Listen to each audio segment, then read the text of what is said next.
Boys and girls, your attention, please. First of all, I'd like to make a little statement. Welcome to the Social Exchange Podcast.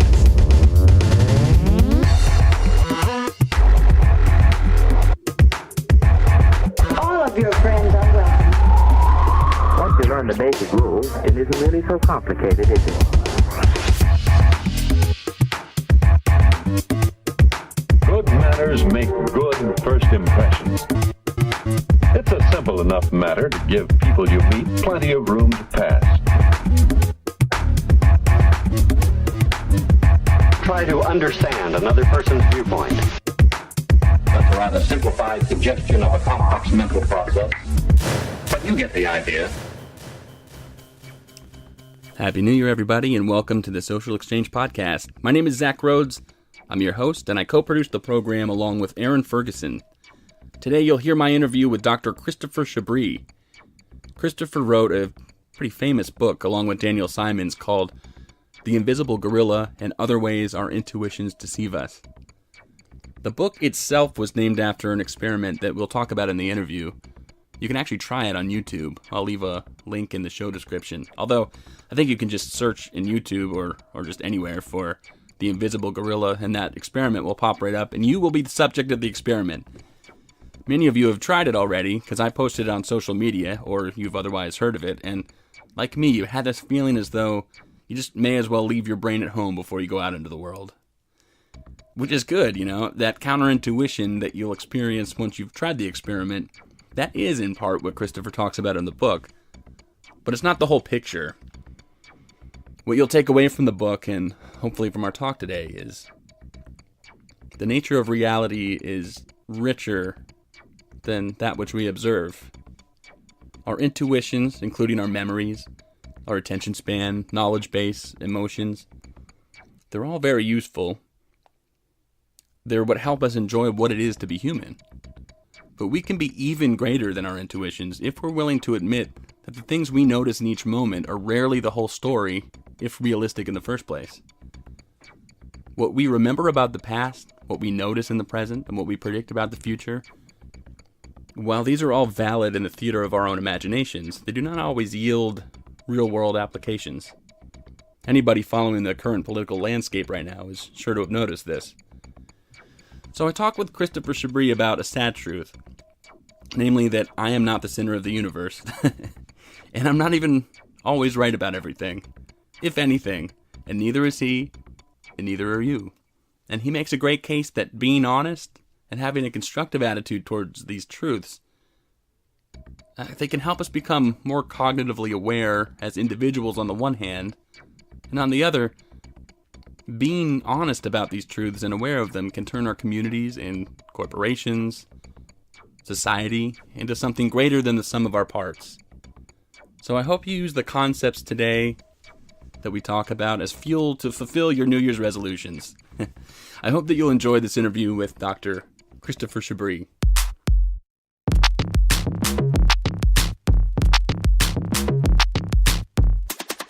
But before you do, I'd like to ask you to help Aaron and me make progress with our podcast as we head into the new year. There are at least 3 ways to do this. One is by simply rating and reviewing us on the podcast app. iTunes is specifically worthwhile to do this on, which makes an enormous difference in terms of how easy we are to search for. Another way you can support us is by going to audibletrial.com/thesocialexchange and signing up for a free trial of Audible at no cost to you. I suppose that's what it means to be free. Try it for 30 days, and we get a kickback from Audible just for you signing up. You can cancel at any time. And then lastly, it'll help us tremendously if you donate to our Patreon page at patreon.com/thesocialexchange. You'll become a member of the team for as little as $2, which makes an incredible difference in terms of our, the time and effort and equipment that we're able to offer to the production of the show. We also offer rewards to all of our patrons, so check out our page at patreon.com/thesocialexchange.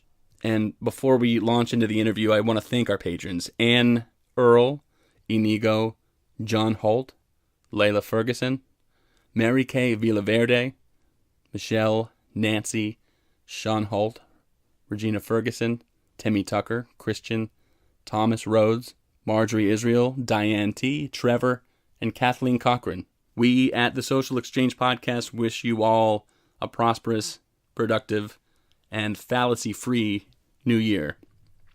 No more preamble. Here is Dr. Christopher Chabris.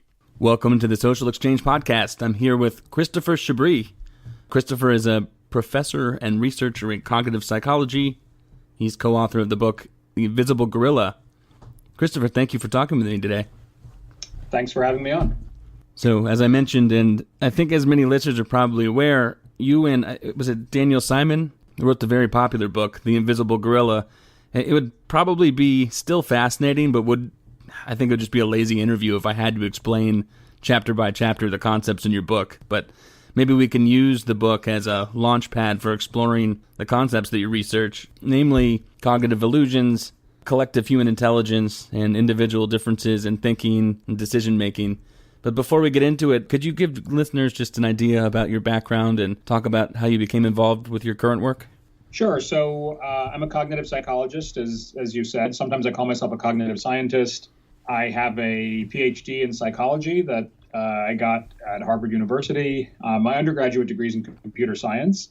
And so I was interested in artificial intelligence for a while and neural networks and topics like that. But I sort of moved into cognitive neuroscience and then mainstream cognitive psychology. And I've really done sort of like a work in a variety of topics within behavioral science. So I've worked with economists and anthropologists and sociologists. And here now I'm at Geisinger Health System in Pennsylvania, which is a large integrated health system where I'm in the research department and do sort of a variety of work related to thinking, decision-making, behavior genetics, and, some of it has something to do with understanding healthcare and how, sort of anything about human decision-making is relevant to healthcare. So that's part of why I'm here now doing research.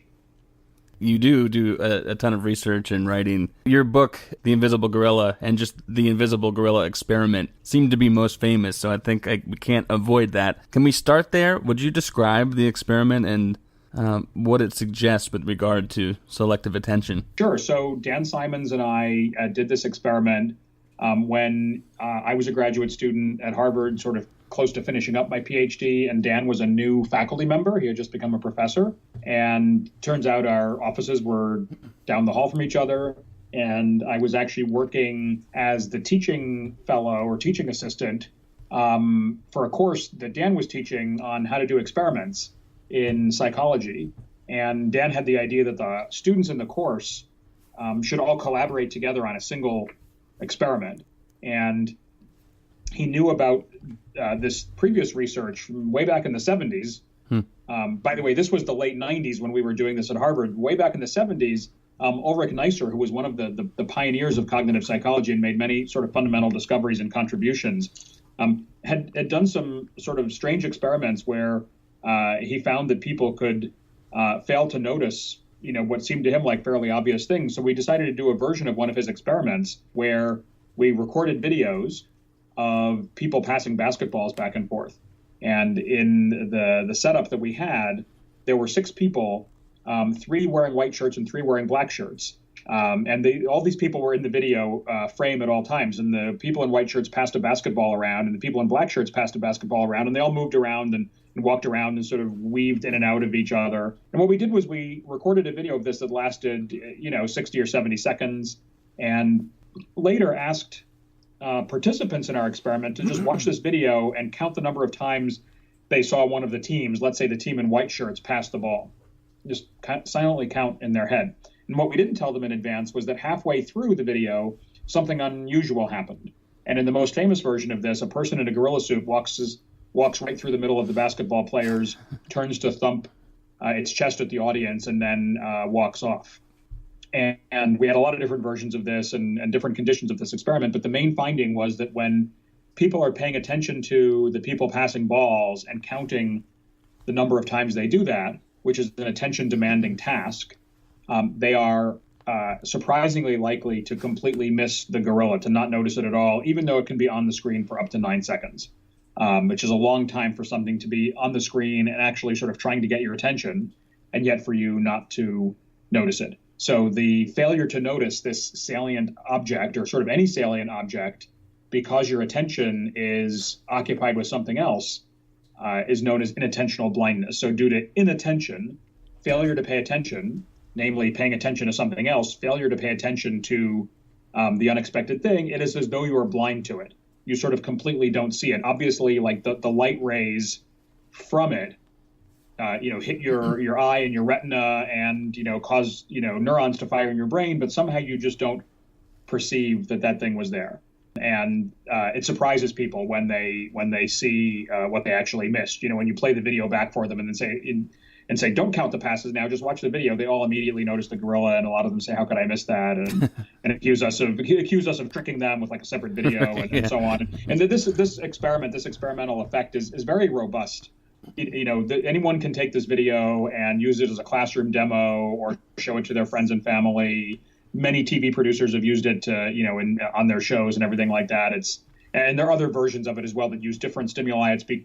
Advertising agencies have created different versions of it, like with moonwalking bears and so on. I mean, endless variations on this kind of experiment, work. So it's one of those robust, replicable, scientific findings from behavioral science. And then, of course, the question sort of is what are the implications of that? What does it say about how the mind works and our everyday behavior? Well, first of all, I have to imagine it was interesting to be in the room when somebody decided it should be a gorilla. Is there any significance to that? Well, the way that happened is one of the students who was working on the project with us was actually a graduate student named Steve Most. He's now a professor in Australia, a psychology professor in Australia, but at that time he was a graduate student. And he was also working in Jerome Kagan's developmental psychology lab. Jerome Kagan is a famous developmental psychologist, done many important studies of infant behavior, infant temperament, and so on. And he happened to have a gorilla suit in the lab that they were using sort of for studies on babies and children. And Steve, quote, borrowed, unquote, the gorilla suit from the lab so that we could use it for this. And the reason why we needed a gorilla suit, well, we didn't really need a gorilla suit, but in Neisser's old experiment from the 70s, he had a woman walk through the action carrying an umbrella. And I should say that one of the reasons why Neisser's experiment was different from ours is that he recorded the players in white shirts and the players in black shirts and the umbrella woman as 3 separate videos. And using 1970s like video editing technology, which involved mirrors, literally mirrors, he superimposed them all, and it looks like a lot of ghosts throwing balls around and walking around. And so one reason why people might have missed the woman carrying the umbrella when they watched Neisser's video and tried to count the number of times the ball was being thrown is that everything was kind of hard to see and perceive. Whereas we changed it. Our big improvement was not so much having a gorilla, but having all the characters be physically in the space at the same time and just move around each other without running into each other. So everything was completely visible and easy to see. There were no issues of sort of perception, of not seeing transparent things, or of just general weirdness of the quality of the video affecting people's ability to notice this thing. So the gorilla was kind of an afterthought because Steve happened to have one around, happened to have a gorilla suit, but it turned out obviously to be the sort of the more famous, version of the experiment. Most people I know of the video, but I showed it to people on my social media pages, some of whom had never seen it. Most of them didn't see it, the gorilla. I suppose that's consistent with the findings, and they wondered if there was something wrong with them, some problem. And likewise, people who saw it wondered if there was something special about their own abilities. I of course, suspect that neither of those things are true. Well, it's a very common supposition on both of their accounts. But I think you're right that so far, all the research that's been done on this particular kind of video and on the general phenomenon suggests that there are not substantial differences between people who notice and people who don't notice. And one reason for that is that it's a very noisy measure of your ability to notice unexpected things, to just give you a single video one time and measure whether you noticed one thing, because there's so many things that could contribute to whether any one person notices anything at any one time. That's why we run this on dozens of people and see what percentage of them notice in different conditions. It doesn't really work very well as an individual test. It's not designed that way like an IQ test or a personality test would be designed. Right. So for that reason, even if there was a relationship between, let's say, intelligence and noticing or whatever, you wouldn't really be able to pick it up, with this kind of test. But even so, there might be some relationships to things like capacity of working memory and so on, but they're not huge. So most of what determines like whether any one person will notice or not are probably factors that you could collectively describe as luck. So the findings do tip you off in some ways. And so tell me if I'm speaking about the kind of challenges you might want to think about here with the results. One, I suppose, is that if we want to understand what's true, we have to think about ways we can overcome this sort of ubiquitous limitation by our own ability to pay attention. The other would be that we have to, if we're going to overcome that problem, we have to admit that we have the limitation in the first place. Would you say that's right? I think that's right. And I think that this, one of the effects of this experiment, which we didn't really anticipate at the time, and which kind of led us to writing a book about it, a book based on it 10 years later, was how people sort of saw, and we sort of thought of it when we were doing it as an experiment in visual attention. And the idea of inattentional blindness was not new. Neisser had not used that term. He called it selective looking. But then in the 90s, other researchers, notably Arian Mack and Irvin Rock, had coined this term inattentional blindness.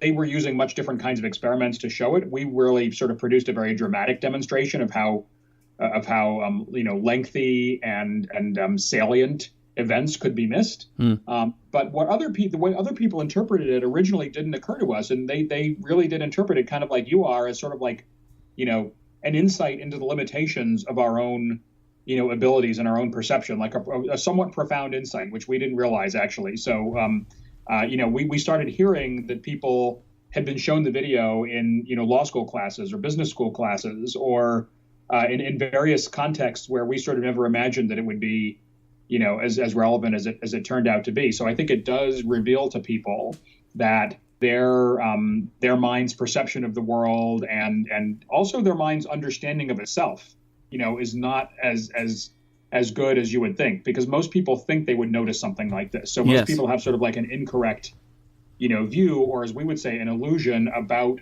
the workings of their own mind. They incorrectly believe that they will notice any important things that come into their field of view or that they should notice, when in fact, what they notice is really determined quite a bit by what they're paying attention to and what they expect and don't expect to see. Right now I'm thinking about the way that most people process information about the world. It seems about politics and social issues, we have the assumption that slogans and sound bites carry with them some profound truth. We know, intellectually speaking, that to be nuanced would be the best thing we could do in terms of finding truth. But when we hear some sort of a slogan that matches our already existing beliefs, especially about how the world works, we're inclined to believe it. And we've always done this, but I'm curious now. I hope I'm not jumping ahead too many steps. It just got me thinking. I wonder if social media has, I don't want to say enhanced, but made it even easier than ever to operate under these illusions, maybe more difficult than ever to parse reality from things like propaganda. Well, it's funny you mentioned this because it reminds me of something a friend of mine who's a music professor, a guy named John Cox, very, very good guy, music professor. He once said, just sort of, I don't know what the context was, but out of hand, he said, the main function of the internet is to confirm our suspicions. At first I laughed, but then I thought a little bit more about it, and I said, wow, that is pretty spot on, because I think, when ideally, an ideal reasoner in some sense, which the human mind is not, but an ideal reasoner, in some logical sense, would want to look for evidence that contradicts what they believe to be true, and to test their belief against evidence and look for reasons why they might be wrong. But the well-known phenomenon of confirmation bias, suggests that what people tend to do is to pay more attention to and believe more and even seek out more information that confirms their existing beliefs. And I think the internet sort of does make it easy to do that, because you can, for any crazy thing you believe, you can probably find, pages and sites and groups and so on that argue in favor of that, or that give you some support. And it's very hard to even tell whether what they're saying, is factual or not, because the words that pop up on your screen don't come annotated with footnotes and sources and quality of evidence ratings and so on. So in a sense, I think John is kind of right. It might be not the design purpose of the internet, but it could be part of its function at present. And I have to say, like, I say that very tongue in cheek, because obviously the internet and social media and all of this stuff, I think, have a lot of great functions and enable more good than bad. We just tend to be really focused on the bad right now in the last couple of years, and we have already absorbed all the good into just sort of like the status quo of everyday life. But before Facebook and Twitter, you didn't have access to a lot of things you have access to now, and before the internet and before Google, a lot of stuff was worse. I'll just put it that way, and we often forget about that, or we somehow sort of valorize like how great it was that we had to drive all the way to the library and spend hours pouring through books of tiny print and so on to find one obscure fact, when now we can do it in 2 seconds from home. Right. It was good that it took like a whole afternoon in the past, and bad that now it only takes 2 seconds. I mean, I think if you step back and think about that objectively, it doesn't really add up. It's certainly bad that people have new ways of interfering in elections and so on nowadays, but there's been a lot of good that has come with that side effect. People are more prone to seeing the bad than the good. Sort of that idea that if it bleeds, it leads. Well, yeah, and there's sort of a more academic or more sophisticated version of that theory in psychology, which is that negative anything generally tends to be more powerful than positive anything as a I guess as a motivator or as an emotion or something like that. For example, loss aversion, right? So the phenomenon of loss aversion, losing something, very roughly and generally, seems to have about twice as much impact as gaining the same exact quantity.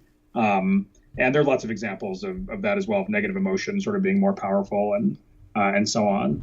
So yeah, I mean, we could. I'm not really an expert on sort of like what the evolutionary basis for that might be and why the mind might be designed that way and so on. It could be that there's a very, sort of rational and logical, historical reasons why the mind, evolved that way. But we're certainly in a different information ecology nowadays than we were during most of the time the mind was evolving. So I think, getting back to sort of some of the premise of what we wrote about in the book, sort of like being aware of how your own mind is reacting to this environment and, reacting to information and so on, and what you might be missing in the outside world, in your own memory, in how you pay attention to other people and who you trust and so on. That's, I think, even more useful now than it ever was.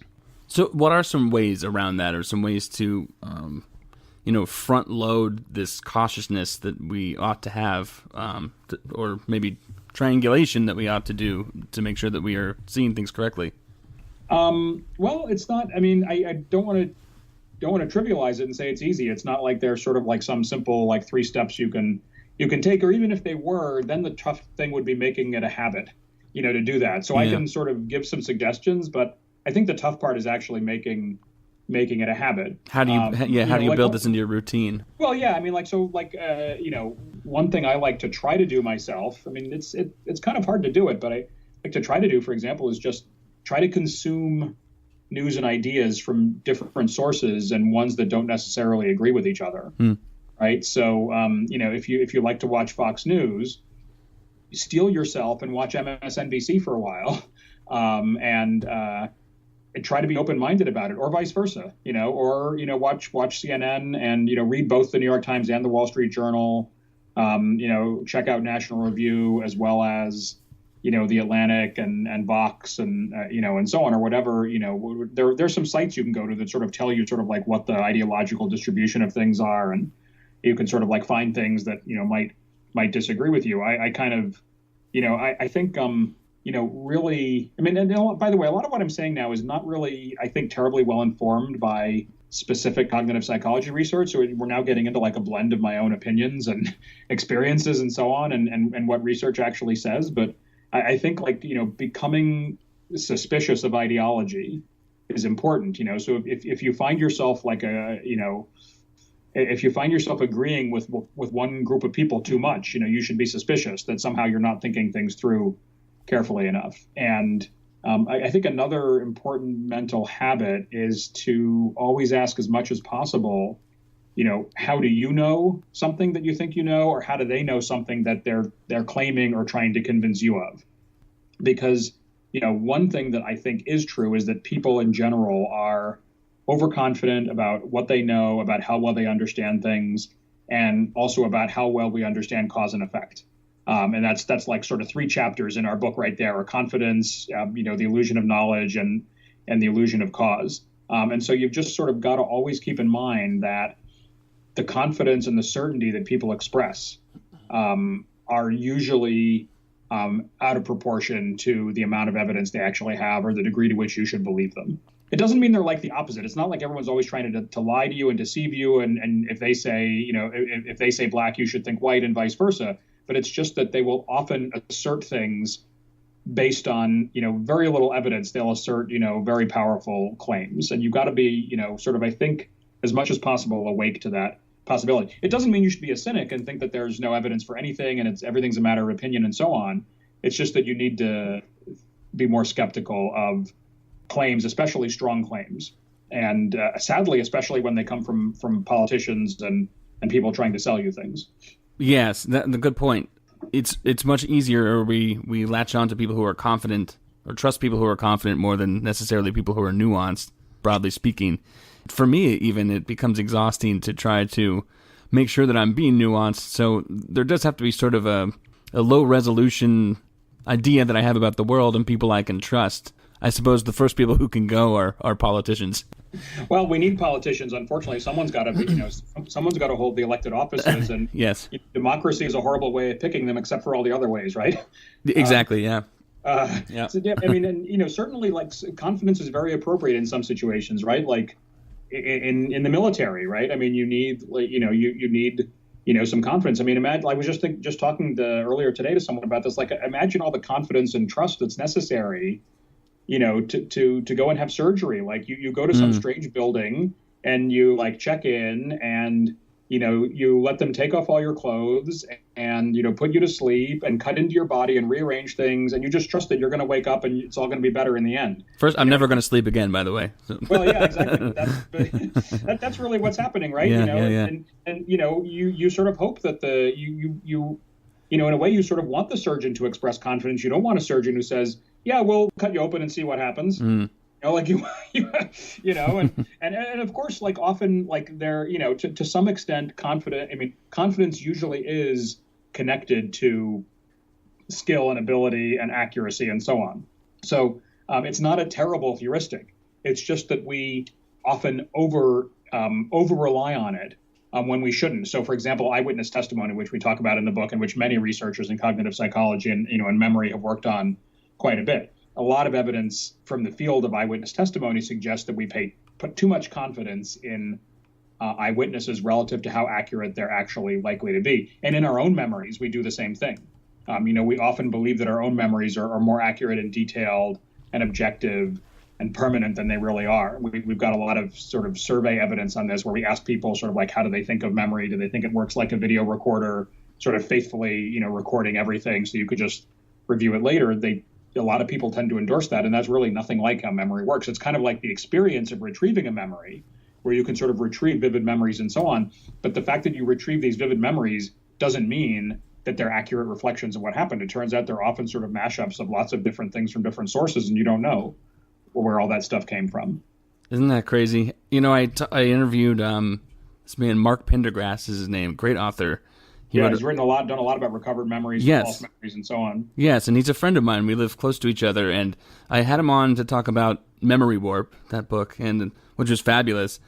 And then I had him on to talk about Jerry Sandusky, and I can't tell if it's him operating under the fallacy that, bad memories, uber alles, and so Sandusky must be innocent, or it's me not being willing to kick my bias. So, the point of that is, I wonder if once people start becoming hyper-focused on things like How Our Intuitions Fail Us, do you ever see trends of people becoming misinformed about their intuitions in that way? You know what I mean? Trying to overcompensate? You mean sort of becoming too skeptical? Yes. Too uncertain? Too unsure? No, not even too... Yeah, too skeptical.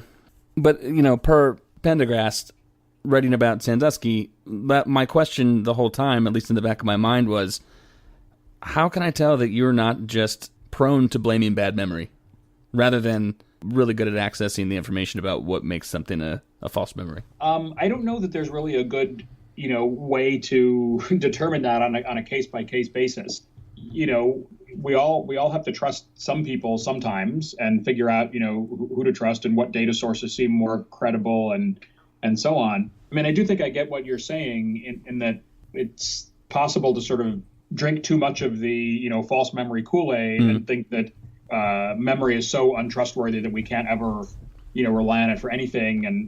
And that would be going too far. But I don't think it's going too far to say we need to decrease the weight we put on pure memory uncorroborated by anything else. If there's nothing else to corroborate it, we still have to use it. It's not like it's worth nothing. And there could be good reasons why there's no corroborating documentary or physical evidence or anything like that. In the future, that will increasingly be less so because, all this technology that surrounds us all the time is kind of passively recording information about us, or we're actively recording it, but we don't even know, like when we tweet, when we post on Facebook, when we send emails that go into our sent mail folder, when we receive emails, our calendars, if we're on the computer, like they go back to whenever we started. There's a lot of ways now to sort of verify memory and what happened when, and just to sort of correct, to correct one's own memory. But there's still times when we don't have, when we don't have that. And then it's a difficult, judgment call sometimes. I think we just shouldn't be so confident in it. We can still make judgments, but we should really be aware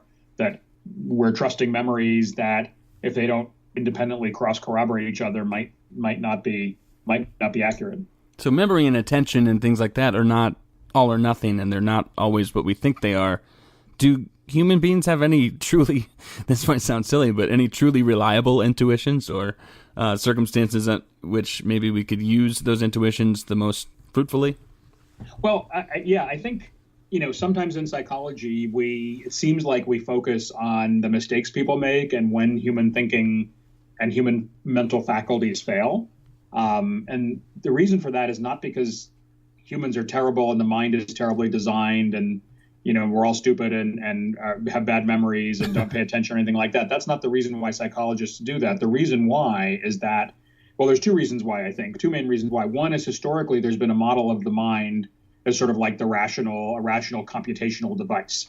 And so when we find examples of how the mind doesn't work like that, we tend to point those out. But two, seeing the conditions under which something breaks or doesn't work as well as it could or should often illuminate something about how they're designed. So, for example, the phenomenon of inattentional blindness is important because it seems to tell us something about how attention works, that namely attention is a very, very selective enhancement of processing of some kinds of information. And we couldn't get around without that. So you wouldn't probably want to give up your inattentional blindness because it would probably the only way to do that would be to not actually be able to pay attention very well in the first place. And to sort of constantly be sort of scanning the world and shifting your attention really fast and never focusing on any one thing. And only when you focus on things can you actually achieve what the mind is really capable of, like even just like playing sports or even just spectating sports for that matter. Unless you can follow the ball around or follow the players around or whatever, how do you get anything out of a soccer game or a football game or a basketball game? You need attention in order to do that. And you just have to, accept the inattentional blindness as a consequence, but also as something that sort of illuminates an important factor about, the good design of the mind, which is sort of like the exquisite enhancement of information processing that happens when we do focus attention. And you can make similar arguments for a lot of the other, sort of foibles that we talk about in our book. For example, inferring cause and effect improperly. Like if you notice that like some kids who are vaccinated for childhood diseases sometime later develop autism or some developmental disorder, you might incorrectly infer that the vaccine caused the developmental disorder. Hypothetically speaking. Hypothetically speaking, yes, you could. This, and as we all know, this has been done, and it's led to a lot of problems. Yeah. But that's probably that tendency to infer cause and effect, when is important, because if we didn't have that, we'd be a lot worse off. So it probably helps us in understanding the structure of the world and in understanding the natural world well enough to succeed in it, to have these mechanisms that infer cause and effect that sometimes, sort of get hyperactive and jump to conclusions that they shouldn't make. But again, like those mistakes sort of show something about how that system works and maybe, why it got there in the first place. And so on. So it's not like the mind sucks and it's terrible at everything and so on. Obviously, we're beating all the other animals, and succeeding on the planet, and we've done great things collectively in history and so on. So we shouldn't get too down on it. And I think often a lot of the unconscious mechanisms of information processing, work quite well. Like the whole visual system is doing incredible feats that you're not even aware of, just to understand what the world looks like and where things are and how to reach them and pick them up and react to them and so on. And it's an incredible thing that is operating sort of like entirely unconsciously out of your awareness. And we don't even think about it, but that's a tremendous feat of engineering that, even deep learning is still working on, matching small parts of that.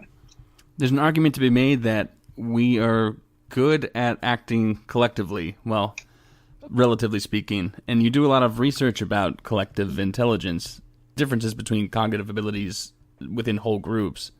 I'd like to think that together in our own families, groups, as a society, we could probably work together to become smarter and greater than the sum of our parts. Do you think there's reason to be optimistic that this is so? Well, not only is there reason to be optimistic, there are massive amounts of evidence that collectively, we've achieved things that individuals can't achieve working by themselves, right? Like, I don't know, the corporation, right? Like the business corporation has only been in existence for a few centuries, as far as I know. I'm not an economic historian, but that's a relatively recent social innovation, and it basically has to do with, combining the efforts of lots of different people to achieve things that individuals couldn't achieve by themselves. The electoral systems, markets, there's all kinds of signs of sort of like this large scale collective intelligence where, people achieve better outcomes by operating collectively than they would otherwise. Wikipedia is an example too. Like Wikipedia has its problems, but, amazingly, no one ever got paid for it. And yet they came up with a really pretty good encyclopedia that anyone can access for free. Again, you skip the trip to the library after school and poring over books, So the good old days. There's lots of signs of collective intelligence on that scale. The kind of collective intelligence research that I've been mostly involved with is sort of on a smaller scale of looking at the idea of teams and small groups, kind of like when we have meetings at work or something like that, like 4 people get around the table and start talking about some project or something like that.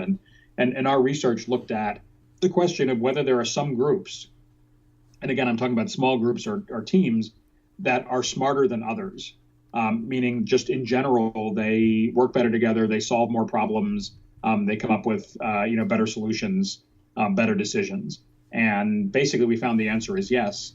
There's a pretty, when you randomly put people together in groups, there's a pretty wide variation in how well those groups perform. And it's not all due to, at least in our research, at least, it's not all due to some groups having the smartest individuals and other groups having less smart individuals. There are other factors involved, like groups having people who have more social intelligence, who have sort of more social skills, groups that have a more even distribution of contributions, where one person doesn't do most of the talking, but where people tend to talk, sort of equally.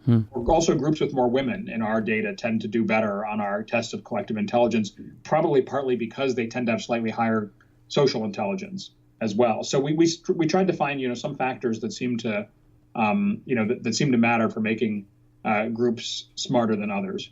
So on one hand, people with strong groups with higher collective social intelligence seem to fare better, and women broadly speaking, have some degree of social intelligence, a leg up on men. Is that what you mean?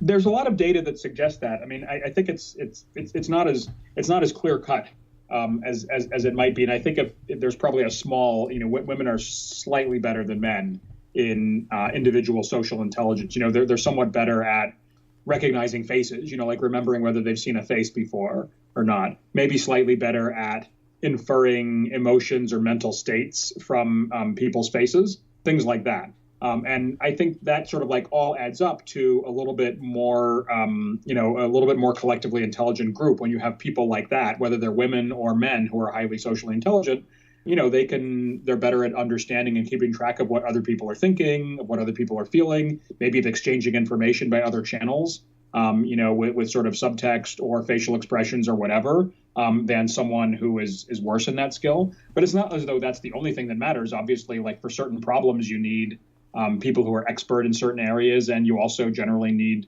smarter people whenever possible. But the social intelligence component, I think, is clearly valuable also. So it doesn't stand to reason, at least not clearly so, to do something like Justin Trudeau and make sure that the cabinet's 50% women. Well, that's an interesting question. I mean, there could be a lot of reasons politically why you might want to do something like that besides just maximizing the collective intelligence of the cabinet. It's not really clear in politics, at least as I understand it, that the cabinet really does that much. In certain governments, it's more of just sort of like a collection of people who are in charge of things. But there have been some studies about this, looking at companies that have more women on their boards of directors, let's say proportionally more women on their boards of directors than others. They tend to perform better in these studies. Companies with more women on the board tend to perform better in these studies, but there's a cause and effect issue there. It could be that companies that are doing better are the ones that are sort of more progressive in attracting women and promoting women, and so on. It could be sort of a reverse causality where like successful companies, are able to pay attention to these kinds of things. Unsuccessful companies either can't or won't pay attention to them for some reason. So it's really hard to disentangle. That's one possibility. Of course, it's also possible that having more women on the board results in better decisions. It's sort of, it's hard to disentangle those kinds of things with correlational data. But our data does suggest that there could be benefit to that. I mean, we really need to do more research on that to sort of figure out what the cause and effect relationships are. I have more I'd love to talk with you about sometime. I'm just looking at the time, want to be respectful of yours. But I do want to touch on one thing. This is completely selfish on my part, but I was listening to Malcolm Gladwell on an NPR interview the other day, and he's talking about a field that I study, which is addiction. And Malcolm Gladwell was writing about something about drugs that I noticed a number of these cognitive errors within the piece. And then I read, I have to be careful of my own bias because it probably just gave me some elation to read your own critique of his work. Maybe I can, maybe I better let you, after I just said all of that without any context, maybe I better let you explain what I might be talking about. This goes back a few years, but I used to write book reviews. Not as though I've sworn off writing book reviews, but it seems like I used to have more time to do them than I have lately. And I was, always been a follower of Malcolm Gladwell's work. He's obviously very well known as a popularizer, especially of social science. That was really sort of like an area that he pioneered. There was sort of like popular science and popular physics and so on, going way back, Isaac Asimov and so on. But popular social science was a bit of a new thing when Malcolm Gladwell published The Tipping Point and some of his earlier New Yorker articles in the late 90s and early 2000s, and then Blink, and then his book Outliers. And so the Wall Street Journal asked me to review one of his books, David and Goliath, which was sort of about how giants can be overcome by, smaller adversaries, as in the classic David and Goliath story. And I'm not going to go through all the details of it. I don't even remember all of them. But I was sort of, I was a bit disappointed in the quality of evidence and logic in some of his assertions. As I had been in some of his previous books, and as others had been. So just to give one example, he talks quite a bit about the supposed advantages of being dyslexic. The idea that, I believe actually says that dyslexia could be a gift because it sort of accentuates your other cognitive abilities, and there's some famous people and very successful people who have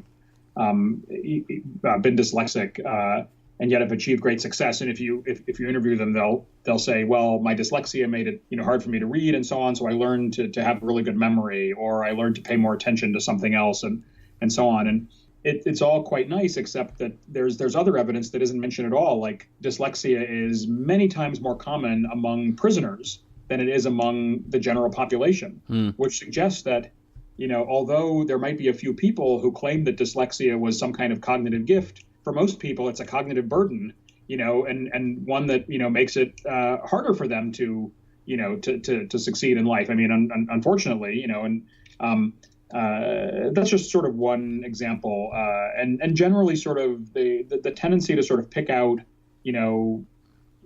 flashy individual studies that make a nice point and so on, without sort of paying too much attention to whether those studies actually replicate, whether independent researchers can get the same thing to happen and so on, is sort of taking it too much at face value, I think. And so I wrote that review in another piece, and he didn't like it, and wrote an article in Slate in response to my piece in Slate, which I believe was given the title Christopher Chabris Should Calm Down. So that's really one of my career highlights is having an article titled Christopher Chabris Should Calm Down, published in a mainstream media outlet. Well, that's good for you then. Many people who know me would say that, there are probably quite a few times when I should calm down. So he was probably onto something there. Oh, too bad. I was going to say maybe you could make a rebuke that says Christopher Chabris should calm down, another assertion without evidence. No, I think he's probably right. I mean, he might not have been right about the exact thing I was talking about, but in general, I probably should calm down. But I mean, one thing I have commented on, and I can't say I'm always perfect in this myself or that anyone is, but I think that there are a lot of science writers, sort of some of our most celebrated science writers. Malcolm Gladwell was one, Jonah Lehrer is another, who have gotten too caught up in constructing really nice stories that are, adorned with particular clever social science, psychology studies, and so on, without inquiring too deeply into whether the scientific results are robust. Meaning basically simply, is it one small study that says something that you want to believe, or is it several independent studies with large samples and so on, all the, qualities of good behavioral science, and also cause and effect. I mean, cause and effect, correlation and causation is a perennial problem in human thinking. It's not, just science writers, but I really think that, science writers ought to be, using their opportunities to explain to people what the limitations are, what you can conclude from evidence and what you shouldn't conclude. There's so many opportunities to do that, rather than just fall in with saying things like, well, because there's more ADHD among creative people, therefore ADHD must be a boon for creativity. I mean, that just doesn't follow. It's a classic correlation causation problem.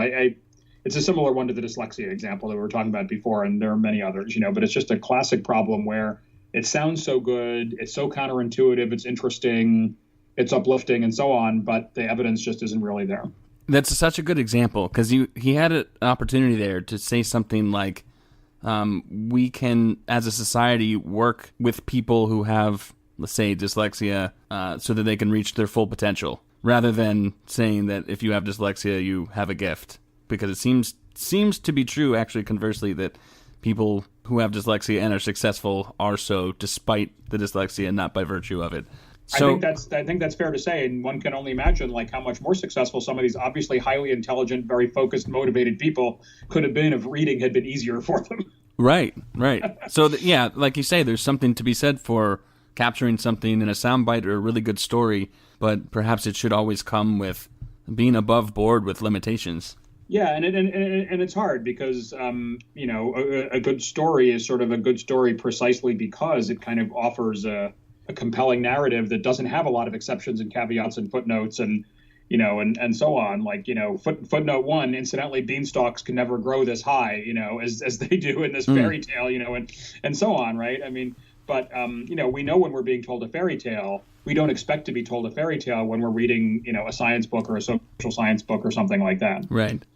Well, maybe you've touched on these things, but if there's anything else, what advice, if any, do you have for lay readers to discern fact from fiction if they're being told a story, but it's not clear whether it should be taken as science or taken as a fiction? Well, it's always, there's this, in our book, in one of the chapters of our book, we write about some research by Leon Rosenblit and Frank Kyle, who are psychologists. And in some of their studies, they would ask people if they think they understand how something works, or if they think they understand a scientific phenomenon, like, do you understand why the sky looks blue? Or do you understand how a toilet works?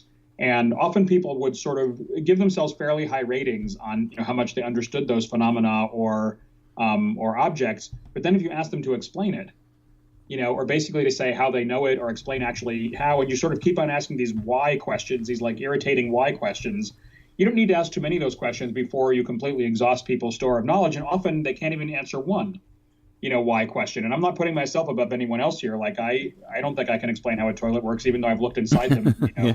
Well, inside the tank part, not inside the bowl, but inside the tank, many, many times. And I can explain to you why the sky is blue and so on. So often, you can sort of see by asking one question, how much people really understand. But beyond that, to me, it's kind of like learning to be good at chess. The game of chess is a really complicated game. But one way that you learn how to be good at it is you just sort of like try to recognize, you absorb more and more patterns from playing and studying and learning and so on. And so you start to recognize familiar configurations of things. And I think you can do that in chess. Then, you recognize a familiar pattern of where the pieces are on the board. And that says to you, well, a good move might be this, or the right strategy might be that. And I think you can do that in the rest of life too, especially if you sort of try to look for issues like, correlation and causation, or, putting too much weight on a tiny amount of evidence and so on. You try to look for those things in everyday life, in books you read, articles you read, and what people tell you at work, corporate policies, anything. You might start to notice those kinds of patterns more and read books about this stuff and like try to think about like other examples. If you read Danny Kahneman's book, Thinking Fast and Slow, which is a great book about all the kinds of, biases and cognitive illusions and so on that we have, then start thinking about examples of those in your own life. You could read our book if you feel like it. Another great book is Everything is Obvious by Duncan Watts, who's a friend and collaborator of ours. And, there's lots of good books like this that one could read and not just read the book, but then sort of like try to spend some time thinking about where it applies in your own life. Well, that sounds like a good place to end. We are running near time. Where can I direct my listeners who will want to learn more about you and your current projects? Good places are my website, which is Chabris.com, CHABRIS.com. Or Twitter, of course, is always nice. I'm at CF Chabris. Those are probably the two easiest places to go. Well, this has been a lot of fun. Thank you so much. Thanks for taking the time out of your day to have a conversation like this. I really appreciate you coming on the show. Thanks for having me. It's been a fun conversation, and good luck with the show. Again, we're talking to Dr. Christopher Chabris. We'll see you next time.